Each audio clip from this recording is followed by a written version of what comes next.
Yeah, why is this thing stuck?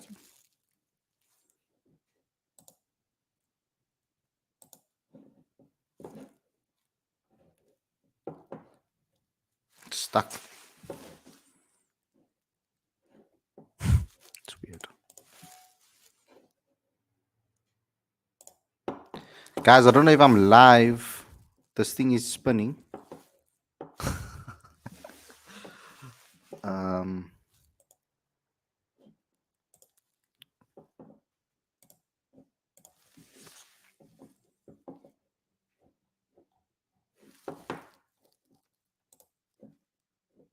okay, I think I'm live now.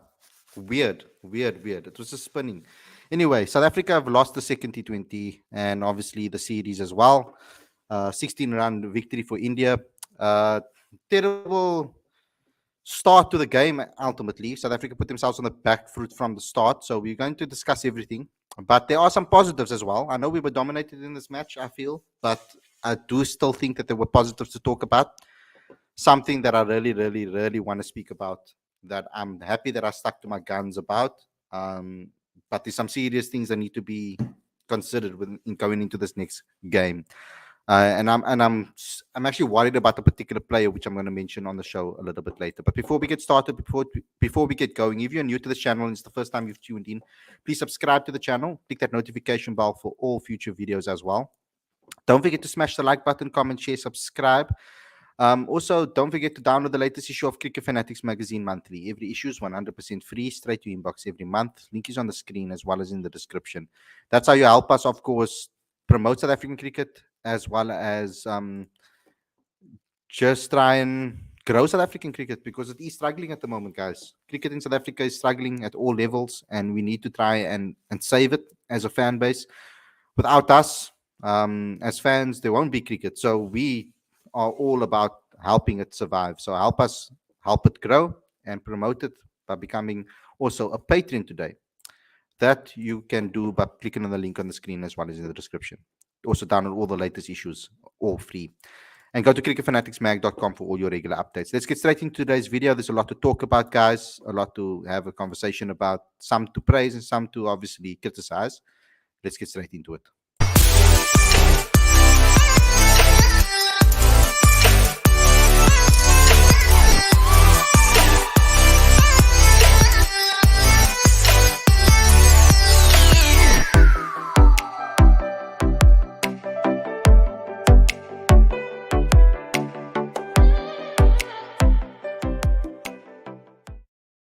A very good evening. Welcome to Cricket Fanatics Magazine. This is your review show. I'm your host, Khalid. This is the show where we talk about everything that has to do with South Africa versus India in the T20 series. South Africa have lost the T20 series, as you guys know. This is what actually happened in the match. So South Africa won the toss and put India into bat first. They it seemed to be quite a crazy scenario when that happened because of the way India started. They started like a house on fire ultimately. Really batted really well from the top. I think Rohit Sharma and KL Rahul showed how dangerous they can be as an opening pair. But Sky's innings, I thought, was phenomenal to watch until he was run out. It was just absolutely brilliant. But if you look at the scores, everybody's striking positively over there. And that was the key to this match and winning this match on this particular pitch, is putting as much runs on the board as possible. As you can see, 237 for three. I think it's the fourth highest score that India have scored in a T20 match. So it's quite amazing what they achieved in this particular game. And if you look at the bowlers, South Africa had no answers. Maharaj was the best bowler. He's now performed in both matches, really giving us some thoughts with regards to which spinner we should pick for the World Cup. Because when we're playing on these big wickets, it seems to be that Keshav Maharaj seems to find a way to get wickets on these bigger wickets, on these big high-scoring wickets, rather than when there's not too much in the wicket itself, getting turn, etc. Like Shamsi obviously does manipulate that. I still believe Shams is our best T20 spinner, though. Don't get me wrong over there, but I think that Keshav in this team really offers a lot of value. You can see what he offered hell of a lot of value today. Our seamers just got pummeled ultimately. Rabada 57 runs. You can see economy rate of 14.25. Parnell pummeled also 54, no wickets. 50 runs over there for Ngidi. Nokia also three overs only and 41 runs. So our seamers never really had the what they need, what we needed in this particular match. We always said that if we can restrict a team to a low total, then of course South Africa can probably chase it down in that particular case, or in the reverse, both teams out if we can obviously get some runs on the board. Didn't manage to chase it down. It started off horribly. Temba Bavuma again, another duck, seventh ball duck in this one. Radha so then under pressure. Second ball duck, second duck for him. Then, but we did have some positives. Giving Quinton de Kock the opportunity to get his form back paid off. He's now scored his runs. It's ended that drought that I spoke about. There's always runs around the corner for Quinton de Kock, and that's probably why they always stick with him. Then Miller at 106, star man, main man in this particular game. Without him, I don't think we wouldn't have even gotten close. Markram showed signs. He was brilliant again, but showed signs of it and really kept the team together. And that's his role. I think he needs to be able to be the player in the team that keeps everybody together. But South Africa only managed 221 for 3 in the end, and they fell 16 runs short of the victory. So that's what we have as a summary. So let's get into the discussions. I've got Aditya with me, and I've got Lorenzo with me as well to discuss this. So, guys, take it away. I want to hear your thoughts first and foremost. Let's start first and foremost. Aditya winning the series. Are you happy with where India's at the moment, how they're looking leading into this World Cup? And then we can move on to Lorenzo's thoughts on the Proteas. Well, in enthralling game of cricket there, and who doesn't enjoy a high-scoring encounter with close to 460 runs being scored in a T20 game in 40 odd overs. That's just a brilliant sort of game for T20 cricket.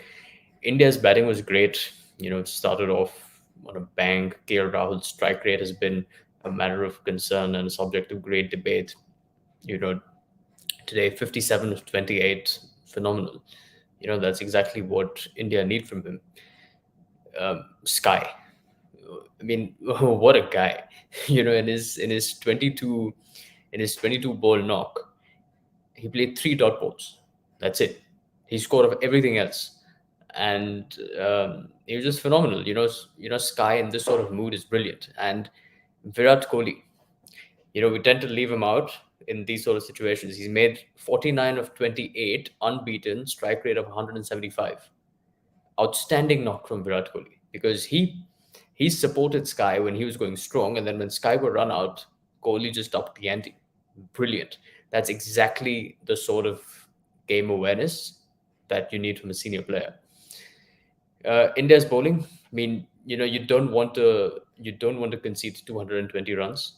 Simple as that. So I think there's some work to be done there. And yeah, with respect to South Africa's batting, well, David Miller, what a star. He's brilliant.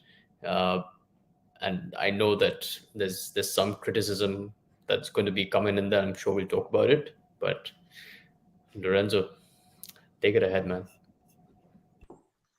Hi, good evening, guys. Yeah, it's a bit. I don't know how to feel actually. I think let me start with the positives. I think kudos to put in the cock. As you guys know, I've been criticizing for a while now. It wasn't a fluent Quinton de Kock innings, as we all know. But at least he got some time in the middle, spent some time in the middle. And if there's one guy that can make up the dot balls, it's Quinton de Kock. Mhm. Yeah, and that is something that I've spoken about for a while. I said we might be looking at Quinton de Kock a little bit wrong sometimes when we're looking at assessing him as a cricketer in T20 cricket. Not always is he coming out flying. Sometimes he does catch it up and make it up later on in the innings and plays quite like can play through an innings as well. So he can be adaptable too. And there are certain players that you just need to always sometimes back as well, through the difficult times. Your world class players are those players that you do that with. Let me talk to you about two specific players Sorry, can I that have can I now. interrupt for a second? Yeah, Can I interrupt for a yeah, go second? in. With respect to Quinton de Kock, and I understand that there's been a lot of chat about Temba's Can you guys hear me? seven ball duck there. Yeah, Yeah. yeah, we can hear you. Hello, Khalid, can you guys hear me? Yes, we Sorry, can hear man. you fine. Just load shedding here by me. Um, Yeah. As I Yeah, said, I'm yeah, we stuck can. with Colin the Cock. I'm just happy that he got some runs today, spent some time in the middle, and but we've seen this from Colin the Cock before, right? He scores runs, but then he goes through a lean patch again. I just hope now that he can kick on from here and score more consistently for the Proteas because we need him at the World Cup. We need a all firing, all guns blazing Colin the Cock. We need him to fire, to score runs at a good rate, but bat deep as well. Another positive is how David Miller batted today. I think David Miller was absolutely outstanding. I think he assessed conditions well. There was a period where he couldn't time the ball so nicely as well. But the one thing about David Miller is he don't throw his wicket away. He didn't throw his wicket away. He worked through that patchy period and he actually scored runs from there. So I'm very, very proud of him as well. I think he's our best T20 batter, along with Aiden Markram. I think Markram batted well today as well. So one thing about Markram, the one criticism I can give him, if there's any in T20 cricket, is that he scores this again, these pretty 30s, and he gets out. He needs to score more 50s for me, or 50, 60s. If he does that, the Proteas will win more games than they lose games. I think he's very, very important coming in at number 4. And if we go on to the negative, I think I'm not going to be harsh on our bowlers today. I think it was a flat pitch. I think Surya Kumar Yadav played absolutely outstanding today. Um, so I'm not going to get into our bowlers because our bowlers, we arguably we have one of the best bowling attacks in the world. So I'm not going to get onto them. It was an off day for them. It was a flat pitch. I get that. But for me, the big elephant in the room is Temba Bavuma. And to a certain degree, Riley so as well. But for me, I think Khalid today we saw that he scored 0 of 7 deliveries. That first over, he was absolutely nowhere. Mhm. Absolutely nowhere. So my thing is this, Khalid. We have Reza Hendricks on the bench, right? And this is where I respect you, Khalid. You always say you select players where they score runs. Reza Hendricks scored runs opening the batting for South Africa. Because I've seen a lot of people now on Twitter go on that, no, Tim is the captain. He can't be dropped. Riza, Riley Rousseau scored 2 ducks as well. He must be dropped. And Riza must go bat 3. Riza didn't score his runs batting at 3. He scored runs opening the batting. There's a huge difference that batting at 3 and opening the batting. I'm glad you said Even though that. even though even though I'm it's glad you it's, said it's that. close Yeah. to each other. Yeah. Because the So reason I'm saying that is because, like, I'm glad you said that because the reason I say that is because a lot of people are going to be blaming Temba Bavuma for Rale Rassau losing his wicket, and I don't agree with that for one reason, because a lot of us were talking about Rale Rassau's ability to be able to open the batting and possibly opening the batting with Quinton de Kock. That pressure of losing one wicket shouldn't be too much on him if he's a person that can probably open the batting. If we want to put that amount of pressure on him, he should be able to handle a wicket falling as a number 3 batter. That is part of your job as well. I'm not saying that you we we must be down one every single time. I obviously want people to be I want people to put runs on the board, of course. But at this very moment, Pavuma is not performing, and Riley Rousseau is as an opener. I mean, sorry, Riza Hendricks is as an opener. So the question to me would be more on the opening partnership where you have someone that is ready to come in as an opening partner. They can they need to decide what they're going to do with Riza and Temba. That's the 2 positions. For me, Riley Rousseau is still like Quinton de Kock. I feel the same yes, way about Riley Rousseau. I've said the same thing. I've stuck to my guns with this, guys. I said that I want to see Quinton Cock play through the series, whether he fails or not, because I didn't see Quinton de Kock in a way that he was getting out because he's out of his depth. He was getting himself out. There's a difference. Temba looks out of his depth. That's the problem over here. He looks confused. He doesn't look comfortable. That's why I feel he should drop him. Riley Rousseau, in my opinion, is someone like Quinton de Kock that is an X factor player. He can come off in a game or 2 or 3, but we're not going to get consistency like we think that we were. That's why we need a solid opening partnership.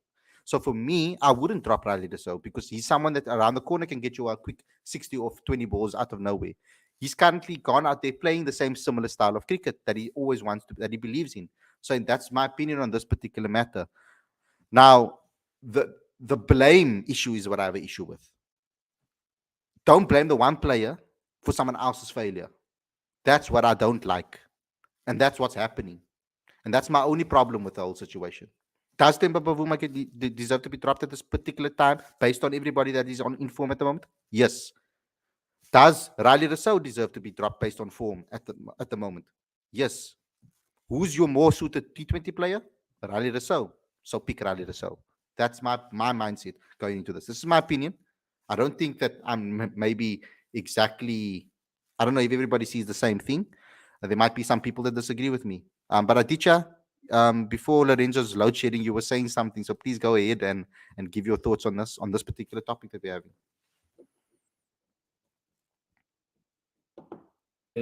We can talk about Temba and his duck for hours, but I think one thing that shouldn't go unnoticed with respect to Quinton de Kock, and I know that a lot of people are going to be optimistic about Quinton de Kock's return to form, given that he scored an unbeaten 69 of 48.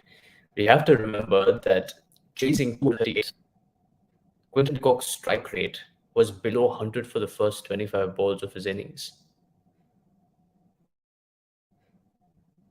Now, for 1 second, try to think about what the ramifications of that would be and how much pressure that puts on all. So sure, we can talk about Temba, and of course his form is a serious concern. Makaya Intini has raised that issue as well, and there's no doubt it warrants a discussion. But for all of Quinton de Kock's positives with respect to this game, we cannot ignore the fact that in a chase of 238 for the first 25 odd balls of his innings, he was batting strike rate of 100. That is serious concern for me.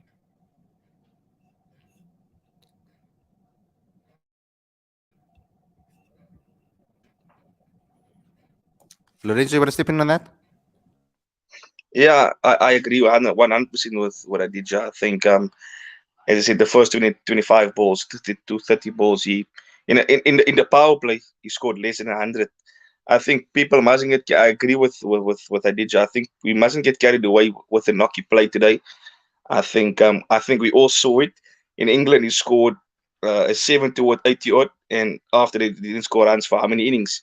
So I think that's the problem we have at QDK at the moment, is that he scores runs, but then he goes dry for 7 8 innings.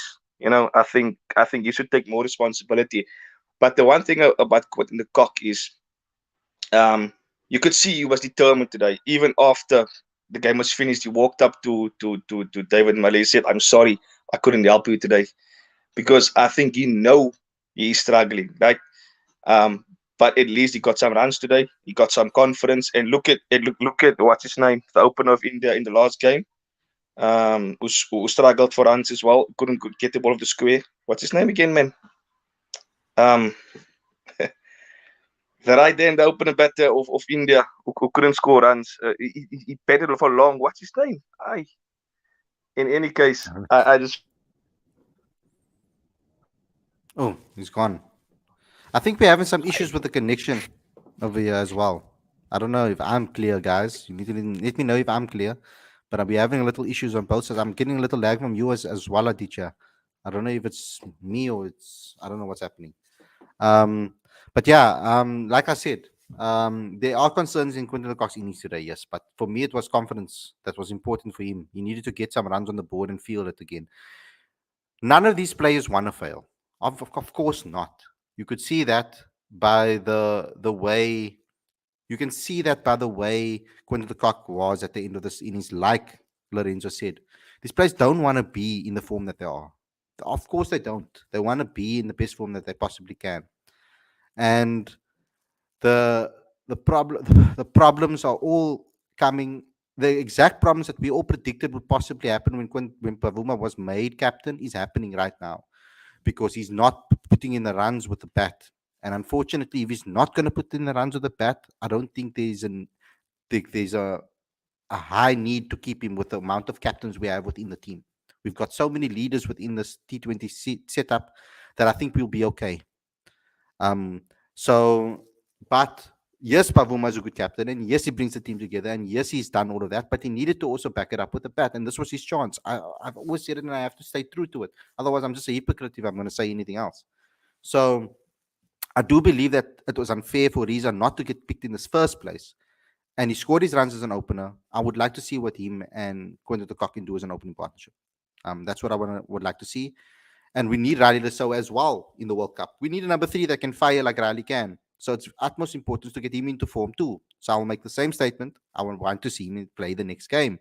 This was supposed to be an experimental series, so there shouldn't be a problem with dropping your captain for one match in a dead rubber match that doesn't really mean much.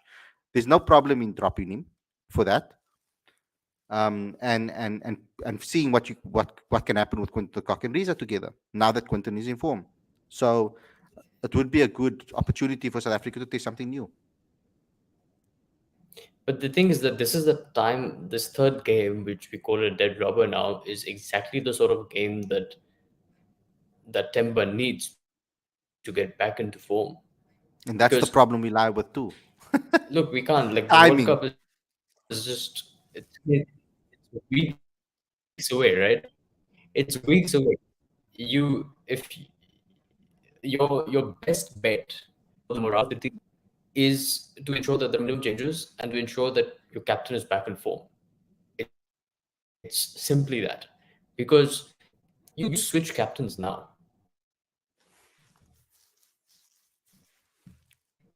You don't, because then you've lost your captain of the last 2 years, and we can't forget that there's a certain Mr. Hendrik Erasmus van der Dussen who is not playing. He is South Africa's most consistent white ball player. Yeah, So 100%. we just have to persist with Timber, and I know that his form is frustrating. It's frustrating for everyone.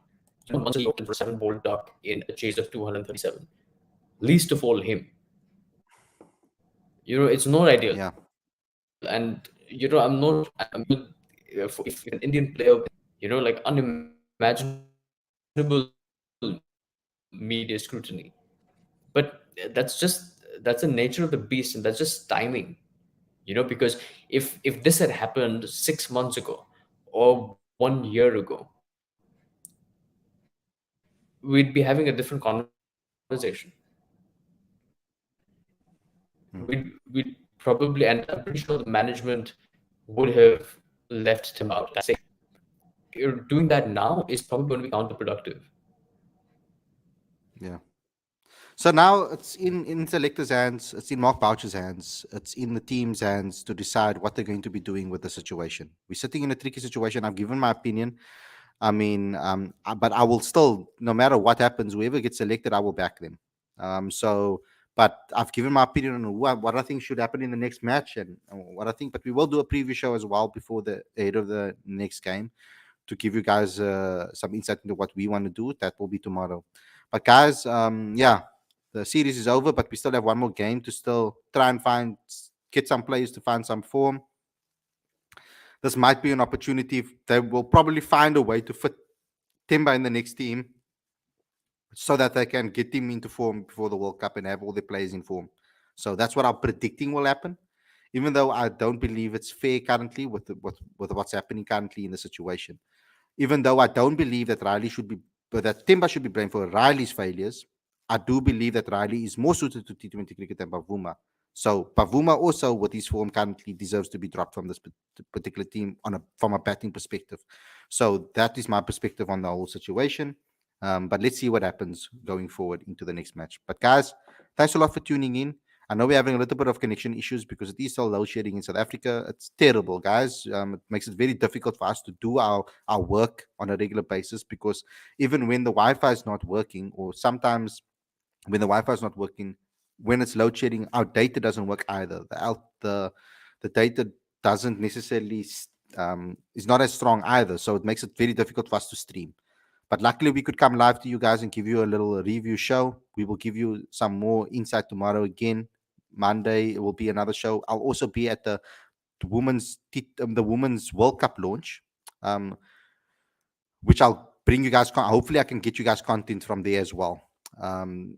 So stay tuned to the platform for that. Subscribe to the channel, click that notification bell for all future videos. Also smash the like button and download the latest issue of Cricket Fanatics magazine monthly. Every issue is 100% free, straight to your inbox every month. Link is in the screen as well in the description. And become a patron today to help us grow South African cricket. Also go to cricketfanaticsmag.com for all your updates. Guys, thanks a lot for tuning in.